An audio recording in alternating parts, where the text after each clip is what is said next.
Hi friends, welcome to Chanakya stock traders. మనం చూడండి అసలు లైవ్ మార్కెట్లో థింగ్స్, అలాగే లైవ్ మార్కెట్లో నిఫ్టీ బ్యాంక్ నిఫ్టీలో బయర్ యాక్టివేట్ అయ్యాడు మళ్ళా. సో మార్కెట్ ఫిరంగిలాగా దూసుకెళ్ళబోతుందా? సో అలాంటి విషయాలు లైవ్లో ఎక్స్ప్లెయిన్ చేయడానికి ఈ వీడియోని లైవ్లో రికార్డ్ చేస్తూ మీకు లైవ్ చాట్ని చూపిస్తానమాట ఈ వీడియోలో. చూడండి అలాగే ఐటీసీకి సంబంధించిన న్యూస్ అప్డేటు, సో అరబిందో ఫార్మాకి సంబంధించిన న్యూస్ అప్డేట్ చూద్దాం. సో ఎస్ బ్యాంక్కి సంబంధించిన rating update, so Nazara technologies నుంచి సో ఒక బిగ్ ఇన్వెస్టర్ వెళ్ళిపోయారు. సో మరి దాని పరిస్థితి ఏంటో చూద్దాం. స్పైస్ జెట్ యొక్క Q4 రిజల్ట్స్ ఎలా ఉన్నాయో చూద్దాం. ఓవరాల్గా Nifty bank Nifty live charts వాటి యొక్క కథాగమనంతో వీడియోని రక్తి కట్టిద్దాం. చూడండి ఫ్రెండ్స్, వీడియోలోకి వెళ్ళే ముందు ఒకసారి వీడియోని లైక్ వేసుకోండి.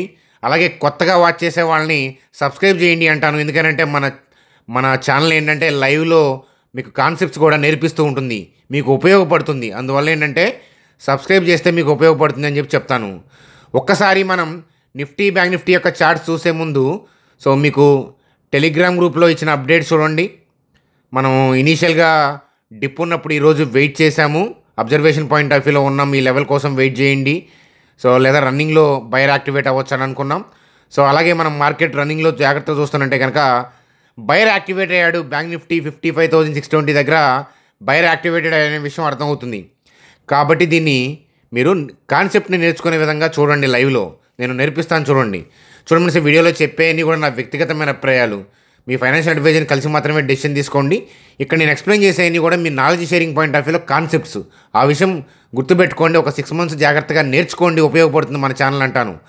సో మీరు టెలిగ్రామ్ గ్రూప్లో మెంబర్ కాకపోతే సో మన ఛానల్ సబ్స్క్రైబర్ అయితే కనుక మీరు ఫ్రీగా టెలిగ్రామ్ గ్రూప్లో జాయిన్ అవ్వచ్చు.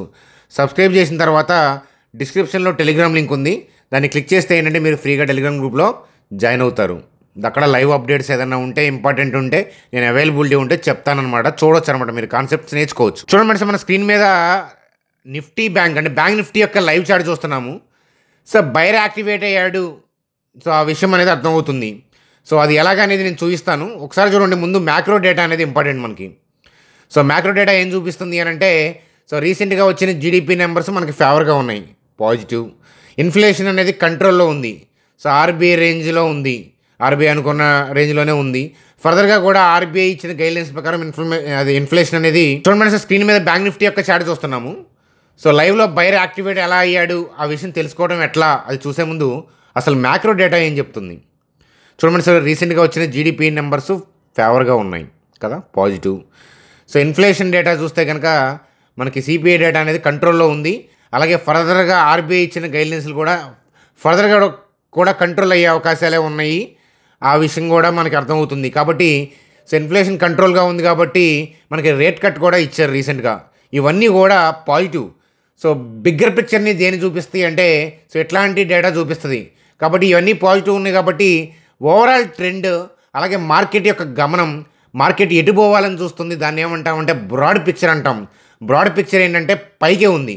సో అయితే టెంపరీ నెగిటివ్ ఏంటంటే ఇజ్రాయిల్ ఇరాన్ కాన్ఫ్లిక్ట్ అనేది నెగిటివ్. టెంపరీ 1-2 days అనే చెప్పాను మొన్న మీకు last Friday miracle stock traders అంటే మన సెకండరీ ఛానల్లో వీడియో చేసినప్పుడు మనం డిస్కస్ చేసుకున్నాము. ఇజ్రాయిల్ ఇరాన్ కాన్ఫ్లిక్ట్ అనేది సో టెంపరీగా నెగిటివ్ చేస్తుంది కానీ పర్మనెంట్గా కాదు అనేది చెప్పాము. ఎందుకంటే మన బ్రాడ్ పిక్చర్ అప్ సైడే ఉంది, కానీ గ్లోబల్గా అనిశ్చితి వచ్చినప్పుడు 1-2 days డిప్ అవడం అనేది సహజం. సో అది టెంపరీగా ఎఫెక్ట్ చేసేది. కాబట్టి ఓవరాల్గా పాజిటివ్. కాబట్టి ఓవరాల్ ట్రెండ్ ఏంటది పాజిటివ్. ఓవరాల్ ట్రెండ్ పాజిటివ్ అయినప్పుడు మనం ఎప్పుడూ కూడా ఏంటంటే డౌన్ సైడ్ థింక్ చేయకూడదు. సో ఆ విషయం అనేది గుర్తుపెట్టుకోవాలి. సో ఇవన్నీ కూడా ఏంటంటే రీట్రేస్మెంట్స్, అలాగే గ్లోబల్గా ఉన్న అనిశ్చితి వల్ల కానీ మార్కెట్ కంటిన్యూగా పైకి వెళ్తుంది కదా. అందువల్ల ఏంటంటే సో కంటిన్యూగా పైకి వెళ్ళాలంటే సో మార్కెట్ కంటిన్యూగా పైకి వెళ్తున్నప్పుడు ఏంటంటే సో బయర్స్ రీటైల్ పీపుల్ కూడా బయర్స్గా మారిపోతారు. కాబట్టి ఇన్స్టిట్యూషన్స్ బై చేయాలంటే సెల్ ఆర్డర్స్ దొరకవు. అందువల్ల ఏంటంటే కింద నుంచి బై చేసుకుంటా ఉన్నవాళ్ళు కాస్త విరామం ఇస్తారు ప్రాఫిట్ బుకింగ్ ద్వారా. అలాంటి ప్రాఫిట్ బుకింగే కనిపిస్తుంది అని చెప్పాను. అలాగే గ్లోబల్గా ఉన్న అలజడి వల్ల కూడా సో ఈ గ్యాప్ డౌన్ డిప్స్ వచ్చాయి. కానీ సో ఇరాను ఈ ఇజ్రాయిల్ కాన్ఫ్లిక్ట్ అనేది సో మనకేంటంటే 1-2 days 3 days పాయింట్ ఆఫ్ వ్యూలోనే మనం చూస్తాము. సో చూడండి, బైర్ రన్నింగ్లో యాక్టివేటెడ్ అనేది ఎలా అంటే మనం కళ్ళతో చూసే చెప్పాలి. స్పెసిఫిక్ పాయింట్ ఉంటుంది, సో సపోర్ట్ దగ్గర ఉంటుంది, అలాగే మూవింగ్ యావరేజ్ కింద ఉంటుంది, మూవింగ్ యావరేజ్ పైన ఉంటుంది, క్రాస్ ఓవర్ జరిగితే ఇండికేటర్ చెప్తే అవన్నీ ఏంటంటే లేటు. సో మీకు ఆ విషయం అర్థమయ్యేటప్పటికి ఏంటంటే టైం పడుతుంది. ఇనీషియల్ డేస్లో నేను కూడా సపోర్ట్ రెసిస్టెన్స్ లైన్స్ డ్రా చేసుకొని పివోట్ పాయింట్స్, ఫిబోనకీ రిట్రేస్మెంట్స్ అని, గ్యాన్ స్క్వేర్ అని, లేకపోతే ఇండికేటర్లు అని ఇట్లాంటివి ఎక్కువ ఫాలో అయ్యేవాడిని.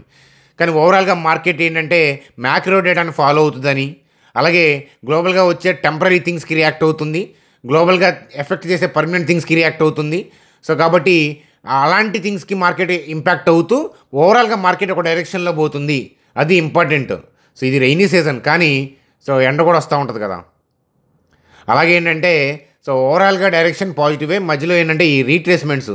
సో అయితే బయర్ యాక్టివేట్ అయ్యాడు, కానీ మీరు జాగ్రత్తగా చూస్తూ ఉండాలి. సో బయర్ యాక్టివేట్ అయ్యాడు ఎందుకంటే ఈ మార్కెట్తో డైనమిక్గా వెళ్ళాలి, సో చూసుకుంటా వెళ్ళాలి. సో అయితే ఇక్కడ ఒకవేళ బ్యాంక్ నిఫ్టీ కనుక 54,454, 53,471 దగ్గర వచ్చిందనుకోండి, ఇది చాలా స్ట్రాంగెస్ట్ బయింగ్ ఆర్డర్స్ ఉన్న ఏరియా. ఎందుకంటే గ్యాప్ అప్ ఉంది కాబట్టి ప్రీవియస్గా ఇన్స్టిట్యూషన్స్ రిలీజ్ చేసిన బై ఆర్డర్స్ పెండింగ్లో ఉంటాయి. ఇక్కడికి వస్తే కనుక మనం డ్యామ్ షూర్గా పైకి వెళ్ళే అవకాశాలని మనం భూతత్వంలో వేసి చూడొచ్చు. కానీ ఇక్కడ నుంచి అంటే ఈ రన్నింగ్లో వచ్చే మూమెంటం ఏంటంటే సో మనం గ్లోబల్ థింగ్స్ చూసుకుంటా దానికి తగ్గట్టుగా పిరమిడింగ్ చేసుకుంటా పెరుగుతుంటే పైకి, పడుతుంటే కిందకి సెల్ ఆఫ్ అలా చేసుకునే వాళ్ళు ఉంటారు. ఇన్స్టిట్యూషన్స్ బాగా డబ్బులు ఉన్నవాళ్ళు వాళ్ళకి సాధ్యం అవుతుంది. కానీ రీటైల్ పీపుల్కి ఏంటంటే అంత ఈజీ థింగ్ కాదు. ఎందుకంటే రన్నింగ్ మూమెంటంలో ట్రేడ్ చేయాలంటే అంత ఈజీ థింగ్ కాదు. కానీ బయర్ యాక్టివేట్ అయ్యాడు. సో ఏ క్షణమైనా మనకి భారీ ర్యాలీ వైపు మార్కెట్లు వెళ్ళే అవకాశాలు ఉన్నాయి. సో మీరు అది కంటితో చూడటమే తప్ప మీకు ఏ ఇండికేటరు, ఇంకో ఏ థింగు, ఇంకో ఏ సోషల్ మీడియా మనకి లైవ్లో సపోర్ట్ ఎవరు కూడా చేయలేరు. అర్థమవుతుందా? కాబట్టి చూడండి, ఆ నిఫ్టీలో కూడా పాజిటివ్ బజ్ అనేది నడుస్తుంది. సో ఇక్కడ ఏంటంటే ఈ ప్రీవియస్ గ్యాప్ డౌన్ ఉంటుంది కదా, సో ఏరియా ఇప్పుడు ఈ రెడ్ క్యాండిల్ నుంచి గ్యాప్ డౌన్ అయింది కదా, అంటే ఈ పర్టికులర్ ఏరియా, ఈ క్లోజింగ్ ఏరియా, అంటే ఈ రెడ్ క్యాండిల్ క్లోజింగ్ ఏరియా అయితే ఉందో అక్కడ సెల్ ఆర్డర్స్ ఉన్నట్లే కదా, ఆ పెండింగ్ ఉన్న సెల్ ఆర్డర్స్ ఇప్పుడు ఎగ్జిక్యూట్ అవుతున్నాయి. అందువల్ల ఏంటంటే మీకు కాస్త మందగిచ్చినట్టు కనిపిస్తుంది ఈ ఏరియాలో. కానీ ఓవరాల్గా కమింగ్ డేస్లో ఏంటంటే సో మనకి మంచి ర్యాలీ వచ్చి రీసెంట్ హైని దాటే అవకాశాలు ఉన్నాయి. కానీ గ్లోబల్గా ఏదన్నా టెంపరీ థింగ్స్ వచ్చినప్పుడు దానికి తగ్గట్టుగా మార్కెట్ రియాక్ట్ అవుతుంది. కానీ బ్రాడ్ పిక్చర్ అయితే కనుక మారదు. ఆ విషయం అనేది గుర్తుపెట్టుకోండి. సో 1-2 డేస్ డిప్ అవడం అవన్నీ సహజం. సో మ్యాక్రో డేటా చేంజ్ ఏదైనా బిగ్ అప్డేట్ ఏదైనా ఉంటే సో అది నేను మీకు చెప్తాను, బ్రాడ్ పిక్చర్ డౌన్ సైడ్కి మారిపోయిందని. కానీ ఈ 1-2 డేస్ డిప్కి సోషల్ మీడియా వాళ్ళు హడావుడి పడిపోయి మనల్ని నెగిటివ్ వైపు తీసుకెళ్లే ప్రయత్నం చేస్తారు. ఎందుకంటే వాళ్ళు భయపడతారు, మనం భయపడుతున్నాం కాబట్టి సింక్ అవుతుంటాం. కానీ సో ఎప్పుడు కూడా ఏంటంటే టెంపరీ రీట్రేస్మెంట్స్కి బ్రాడ్ పిక్చర్ డౌన్ సైడ్కి మారడానికి చాలా తేడా ఉంది. ఆ డిఫరెన్స్ తెలిస్తే మిమ్మల్ని ఎవరో కూడా మార్కెట్లో కొట్టలేరు. ఆ విషయం అనేది గుర్తుపెట్టుకోండి. సో అది ఫ్రెండ్స్, మార్కెట్ ఏంటంటే ఓవరాల్గా పైకి వెళ్ళేలాగా చూస్తుంది. సో దాన్ని మీరు కళ్ళతో అబ్జర్వ్ చేసి దాన్ని జాగ్రత్తగా కాన్సెప్ట్ని నేర్చుకునే ప్రయత్నం చేయండి అని చెప్తాను. సో ఎప్పటిదాకా మనం చెప్పిన వీడియో నచ్చితే కనుక లైక్ చేయడం మర్చిపోవద్దు. చూడండి సార్, స్పైస్ జెట్ యొక్క Q4 అప్డేటు. సో రెవెన్యూలో 16% అనేది మనకి డిక్లైన్ కనిపిస్తుంది. సో ప్రాఫిట్ అయితే కనుక సో బాగుంది, ప్రాఫిట్ బాగుంది, కానీ రెవెన్యూ డిక్లైన్ అయింది. ఒకసారి అబ్జర్వ్ చేయండి అని చెప్తాను Q4 అప్డేట్గా చెప్పండి. అలాగే మూడీస్ వాళ్ళు ఏంటంటే ఎస్ బ్యాంక్ సంబంధించి రేటింగ్ అప్డేట్ ఇస్తున్నారు. సో క్రెడిట్ రేటింగ్ ఏజెన్సీ కదా మూడీస్ అనేవాళ్ళు. సో వాళ్ళు ఏం చెప్తున్నారంటే సో రేటింగ్ BA2కి మార్చారన్నమాట, BA3 నుంచి. సో ఆ చేంజెస్ అవుట్లుక్ టు స్టేబుల్గా ఉంటుందనే పాయింట్ ఆఫ్ వ్యూలో చెప్తున్నారు. రీసెంట్గా బిగ్ ఇన్వెస్టర్స్ ఎస్ బ్యాంక్ వైపు అడుగులు వేస్తున్నారు. వీటిని బేస్ చేసుకొని వాళ్ళు రేటింగ్ ఇచ్చి ఉండొచ్చు. అలాగే రిమైనింగ్ బ్యాలెన్స్ షీట్ థింగ్స్, అలాగే అక్కడ జరుగుతున్న ఇంటర్నల్ థింగ్స్ వాటిని బేస్ చేసుకొని రేటింగ్ అప్గ్రేడ్ చేసి ఉండొచ్చు. అది ఒకసారి అబ్జర్వ్ చేయాలని చెప్తాను. చూడండి, అరబిందో ఫార్మాకి సంబంధించి సో యూఎస్లో బిజినెస్ ఎక్స్పాన్షన్ ప్లాన్స్లో ఉన్నారు. దానికి సంబంధించిన న్యూస్ అప్డేటు. దానివల్ల రెవెన్యూకి పాజిటివ్గా ఇంపాక్ట్ పడవచ్చు అనమాట. అది కంపెనీకి మంచిదే కదా. సో కాబట్టి ఇట్లాంటి న్యూస్ని మనం అబ్జర్వ్ చేస్తూ ఉండాలని చెప్పచ్చు. చూడండి, అలాగే ఐటీసీకి సంబంధించి సో వాళ్ళు ఏంటంటే Shreshta natural bio products private limited, so దాన్ని ఏంటంటే ఎక్వైర్ చేశారు. సో అది ఐటీసీకి పాజిటివ్ న్యూస్ అప్డేట్గా చెప్పచ్చు.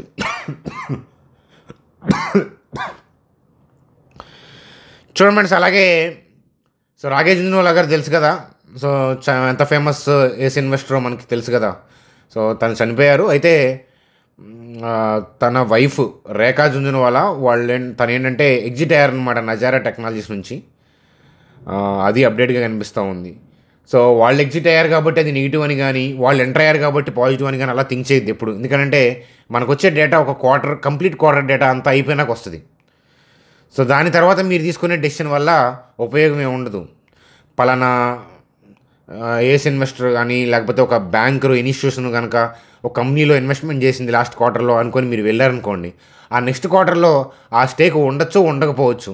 సో ఎవరు కూడా మనకు చెప్పి చేయరు కదా, డేటా ఎప్పుడు కూడా ఏ రోజు ఆ రోజు ఎగ్జాక్ట్గా మనకు రాదు.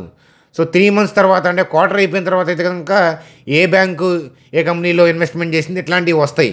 కానీ అప్పటికి మనం ఫాలోవర్ అవుతాం కానీ లీడర్ అవ్వం. లీడర్ అవ్వాలంటే ఇండివిజువల్గా మన కంపెనీని వాడి యొక్క బిజినెస్ని అనాలిసిస్ చేసి మనం ఒక స్టెప్ ముందుండేటట్టు చూడాలి. అంతేగాని డేటాని బేస్ చేసుకొని వెనకుండేటట్లు కాదు. స్టాక్ మార్కెట్లో కనిపించే డేటాని బేస్ చేసుకొని సంపాదించవచ్చు అనుకుంటే మాత్రం అది భ్రమే అనేది మీకు త్వరలోనే అర్థమవుతుందన్నమాట. బిగినర్స్కి ఫస్ట్ 6 months to 1 yearలోనే అర్థమవుతుంది ఆ విషయం. సో స్టాక్ మార్కెట్లో ఎర్నింగ్ స్టార్ట్ అవ్వాలంటే 3 years మినిమం పడుతుంది. ఎందుకంటే ఆవేశం, ఆప్షన్ ట్రేడింగు ఇట్లాంటి దాహాలన్నీ పోతాయి మోస్ట్ ఆఫ్ ది పీపుల్కి.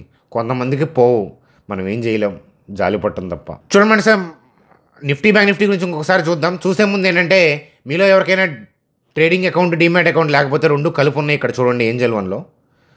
సో ఏంజల్ వన్ బ్రాండెడ్, అట్లాగే ఏంటంటే పర్ ట్రేడ్ 20 rupees మాత్రమే ఛార్జ్ చేస్తూ డిస్కౌంటెడ్ బ్రోకింగ్ ఆఫర్ చేస్తున్నారు. కాబట్టి మీరు మొబైల్ నెంబర్ ఎంటర్ చేసి ఓటీపీ ఎంటర్ చేసి డీటెయిల్స్ ఇస్తే 10 minutesలో అకౌంట్ ఓపెన్ అవుతుంది. అకౌంట్ ఓపెన్ చేసిన తర్వాత మీ ఐడిని మా టీం నెంబర్కి పంపిస్తే వాళ్ళు ఏదైనా వెబినార్లు కానీ వర్క్షాప్స్ కానీ అట్లాంటి ఏదైనా ఇన్ఫర్మేషన్ వాళ్ళు కండక్ట్ చేస్తుంటే కనుక మీకు పాస్ చేయడానికి మాకు వీలు పడుతుంది అనమాట. మీరు చేయాల్సిందల్లా అకౌంట్ ఓపెన్ చేసి ఐడిని, మీరు క్రియేట్ చేసిన ఐడిని మా టీం నెంబర్కి వాట్సాప్ చేయండి అని చెప్తాను. చూడండి మనసు. అలాగే మనం బ్యాంక్ నిఫ్టీ గురించి మరొకసారి లైవ్లో చూద్దాం. సో టైం 11 AM అవుతుంది. సో బయర్ యాక్టివేట్ అయ్యాడు. సో మనకి ఎంత బయర్ యాక్టివేట్ అయినా మనం 2 to 3:30 మార్కెట్ కూడా జాగ్రత్తగా అబ్జర్వ్ చేయాలి. కానీ ఆలోపే మంచి ర్యాలీ వచ్చేలాగా కనిపిస్తూ ఉంది. కాబట్టి చూడండి, ఎందుకంటే ఆల్రెడీ బయర్ యాక్టివేట్ అయ్యాడు. అన్లెస్ అంటిల్ మనకి ఏదైనా డైనమిక్గా ఏదైనా బ్యాడ్ న్యూస్ కనిపిస్తే తప్ప సో ర్యాలీ అనేది కొనసాగుతుంది అని చెప్తాను. సో నెక్స్ట్ ఈరోజు అని అనట్లేదు, నెక్స్ట్ ఏంటంటే 55,960 to 56,118 వైపు వెళ్ళే అవకాశాలు ఉన్నాయి. దాని తర్వాత ఫర్దర్గా ర్యాలీ అయ్యే దాని గురించి మనం మాడుకుందాం. అక్కడికి వెళ్తే దాని గురించి మాడుకుందాం అనమాట. సో కాబట్టి బయర్ యాక్టివేట్ అయ్యాడు, ఆ విషయం మీకు లైవ్లో అర్థమవుతూ ఉంటుంది.